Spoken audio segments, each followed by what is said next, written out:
이번 우리나라 대통령 선거에서 부패 정치 청산, 적폐 청산, 낡은 정치를 교체해야 한다는 후보들의 목소리가 높았는데요. 분명히 자기 당만 위하고 국민을 위하지 않는 당과 정치는 청산되고 사라져야 할 적폐입니다. 하루빨리 국민을 위한 정치, 나라를 위한 정치가 실현되어 우리나라도 선진국화된 수준 있는 정치와 정부가 세워지길 바라지 않을 수 없습니다. 오늘 말씀은 예수님께서 청산되어야 할 것과 기념되어야 할 것을 말씀하신 내용인데요. 과연 예수님이 보실 때 청산되어야 할 신앙과 보존되어야 할 신앙은 무엇일까요? 오늘 말씀은 누가복음 21장 1절부터 9절입니다. 그 중에서 3절부터 6절까지 읽겠습니다. 이르시되 내가 참으로 너희에게 말하노니 이 가난한 과부가 다른 모든 사람보다 많이 넣었도다. 저들은 그 풍족한 중에서 헌금을 넣었거니와 이 과부는 그 가난한 중에서 자기가 가지고 있는 생활비 전부를 넣었느니라 하시니라. 어떤 사람들이 성전을 가리켜 그 아름다운 돌과 헌물로 꾸민 것을 말하며 예수께서 이르시되 너희 보는 이것들이 날이 이르면 돌 하나도 돌 위에 남지 않고 다 무너뜨려지리라. 아멘. 오늘 말씀의 제목은 기념해야 할 헌금, 파괴되어야 할 성전입니다. 앞에서 외식하는 서기관과 바리새인들을 본받지 말라고 경고하신 예수님은 이제 성전에서 헌금하는 사람들을 살피셨습니다. 예수님이 지금까지 성전에서 장사하는 자들을 내쫓으시고 성전에서 가르치시고 성전에서 헌금하는 자들을 살피시며 성전 멸망을 예언하시는 것은 각각 다른 이야기가 아니라 모두 하나로 연결되어 있습니다. 하나님이 아니라 성전을 의지하는 잘못된 신앙을 바로잡아 주기 위해서 말씀하신 것입니다. 오늘 본문은 두 가지 내용인데요. 예수님께서 한 가난한 과부의 헌금에 대해서 그리고 성전이 무너질 것에 대한 예언입니다. 먼저 예수님이 성전에서 헌금하는 것을 살펴보셨습니다. 부자들은 성전에 들어가면서 자랑하듯 돈 주머니를 왼손으로 축혀들고 오른손을 주머니 안에 넣고 휘 저으면서 돈이 많이 있음을 과시하고 그 중에 얼마를 집어서 연복에 넣었습니다.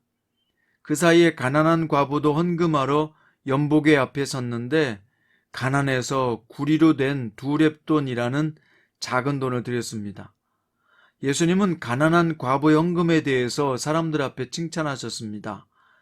참으로 너희에게 말하는데 이 가난한 과부가 모든 사람보다 더 많은 헌금을 드렸다. 이 표현은 역설적입니다. 이 과부가 드린 헌금 액수는 당연히 적지요. 그런데 주님은 그 액수를 부자의 금화보다도 크게 여기며 칭찬하신 겁니다. 그 이유가 뭐죠? 이 과부는 자신이 가진 것의 전부를 넣었기 때문이다. 여기서 예수님의 계산법은 헌금 액수가 아니라 재산에 대비한 비율이었습니다. 이 과부는 재산 대비 100%를 헌금했다는 것이죠. 예수님은 이 과부가 과거에 어떤 생활을 했고 지금은 어떻게 살고 있는지에 대해서 말씀하지 않으셨습니다. 단지 이 가난한 과부는 자신의 모든 것을 하나님께 드렸다라고만 말씀하십니다. 그럼 이 과부는 어떻게 자신이 가진 재산의 전부를 드릴 수 있었을까요? 내가 믿는 하나님은 나의 모든 형편을 다 알고 계시고 설마 사랑의 하나님께서 나를 굶겨 죽이시겠어? 라는 믿음이 있었기 때문이었을 것입니다. 그 어떤 권세자라도 하나님의 보살핌 아래에 있는 자신의 것을 뺏을 수 없다는 굳은 믿음이 있었기 때문입니다. 자신이 믿는 하나님이 책임져 주실 것이라는 확신 때문에 이 과부는 남은 생활비를 드릴 수 있었던 겁니다. 본문에서 예수님이 과부 헌금을 칭찬하시는 것이 무엇일까요? 이 과부의 전적인 헌신, 전적인 의탁 때문입니다. 그녀는 하나님과의 관계가 마치 아버지와 딸 같아요. 그녀는 아버지를 믿었고 사랑했으며 그래서 자신의 모든 것 되시는 하나님 아버지께 자신의 것을 다 드릴 수도 전적으로 의탁하고 맡길 수도 있었던 겁니다. 예수님은 바로 그걸 보시고 칭찬하신 거지요. 이 과부와 비교하여 나오는 것이 아름다운 성전 건물입니다. 어떤 사람들이 아름다운 돌과 하나님께 바쳐진 헌금으로 훌륭하게 꾸며진 성전을 보고 감탄하고 있었습니다. 그런데 예수님은 지금 너희가 보고 있는 이것들이 돌 하나도 돌 위에 남기지 않고 다 무너지는 날이 올 것이다 라고 말씀하셨습니다. 왜 예수님은 아름다운 성전이 무너질 것을 예언하셨을까요? 지금 이 눈에 보이는 건물로서의 성전은 영원히 존재해야 할 가치가 있는 게 아니라 제거되어야 할 폐가로 보셨습니다. 그 이유는 당시 유대인들이 성전에 계신 하나님을 믿고 섬기는 데 관심 있는 게 아니라 성전 자체를 하나님처럼 여기고 숭배하는 경향이 강하게 나타났기 때문이죠. 역사상 그런 일은 반복되어 왔습니다. 그럴 때마다 하나님은 성전을 아낌없이 무너뜨리셨습니다. 역사상 가장 웅장했던 솔로몬이 지은 성전을 무너뜨리셨고 수룹바벨이 지은 성전을 더럽히게 하셨고 지금 헤롯이 지은 화려한 성전도 초토화되어서 무너질 것을 예언하셨는데요. 그 이유가 뭘까요? 성전은 하나님을 섬기기 위한 곳이지 성전 자체에 신비한 능력이 있거나 성전 자체에만 하나님을 모실 수 있는 것은 아니기 때문입니다. 이렇게 성전의 아름다움에 도취되어서 성전을 하나님처럼 떠받드는 당시 유대인들의 신앙은 형식적이고 가식적인 신앙의 형태로 변질되었습니다. 겉에서 보면 그들의 신앙은 대단해 보이고 독실한 신앙인 같지만 실제로 안을 들여다보면 하나님을 섬기는 신앙이 아니라 장로들의 유전과 율법의 조항들을 숭배하는 신앙이었습니다. 그래서 철저하게 지키고 따지면서 결벽증 환자처럼 계명을 지켰지만 그것이 다 무너져야 할 형식주의에 불과했던 겁니다. 이 유대인들의 잘못된 신앙관이 겉은 아름다우나 실제로는 강도의 소굴이 된 성전과 일치했습니다. 그래서 예수님은 이 성전은 돌 위에 돌 하나 남기지 않고 다 무너져야 한다고 말씀하신 것이죠. 그리고 새로운 성전이 지어져야 하는데 그 성전은 눈에 보이는 건물이 아니라 성령님이 거하는 전으로서 성도들의 몸이 바로 성전되게 하시는 것이었습니다. 즉 예수님은 가짜 신앙은 파괴되고 진짜 신앙은 세워져야 된다는 것을 오늘 본문 성전 멸망 예언을 통해서 가르치신 것입니다.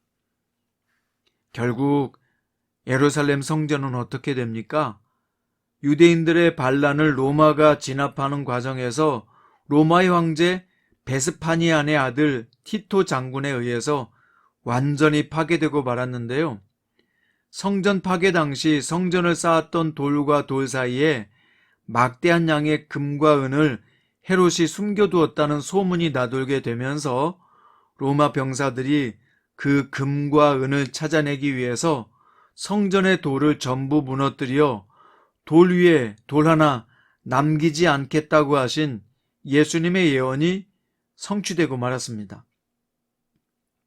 오늘 말씀의 결론입니다. 과부의 2렙돈의 헌금은 참된 헌금이었고 영원히 기억되어야 할 아름다운 예물이었습니다. 하지만 막대한 봉헌물로 지어진 아름다운 성전은 철저히 파괴되어야 할 흉물에 불과했다는 것입니다. 그 이유가 뭡니까? 과부의 헌금은 전적인 헌신과 전적인 의탁을 의미하는 예물이었고요. 그녀는 진심으로 하나님을 아버지처럼 믿었고 의지했습니다. 하지만 아름다운 성전을 짓게 한 돈 많은 부자들의 헌금은 가식적이고 형식적이며 남에게 보여주는 종교적인 의식에 불과했던 것입니다. 예수님은 참된 신앙은 보존되고 기념되며 칭찬받아야 하지만 가짜 신앙은 무너지고 파괴되어서 새롭게 재건해야 할 재건축 대상으로 보셨습니다. 그렇다면 오늘 우리의 신앙은 어떠해야 할까요? 예수님이 보실 때 보존되고 기념되어야 할 칭찬의 대상일까요? 아니면 다시 무너뜨리고 기초부터 쌓아야 할 재건축 대상일까요? 오늘 여러분과 저의 신앙이 참되어서 전적인 헌신, 전적인 의탁이 있는 그런 신앙이 되기를 바랍니다. 오늘 주 안에서 칭찬받고 기념되고 보존되어야 될 그런 믿음으로 주님 앞에 인정되시기를 주의 이름으로 축원드립니다. 기도드립니다. 사랑하는 주님, 오늘 주님께서 무너져야 될 성전과 기념되고 영원히 기억되어야 될 헌금이 있다고 말씀하셨습니다. 오늘 우리는 과부의 2렙돈의 헌금처럼 전적인 의탁, 전적인 헌신할 수 있는 그런 믿음을 갖게 하시고 우리의 모든 것 되시는 주님 앞에 우리의 모든 것을 내어드릴 수 있으며 전적으로 의탁하고 주님을 믿고 따라가는 순수한 믿음의 사람으로 살게 하셔서 주님께 칭찬받는 그리스도인이 되게 하여 주시고 우리의 기업과 가정이 되게 해 주옵소서. 예수님의 이름으로 기도드립니다.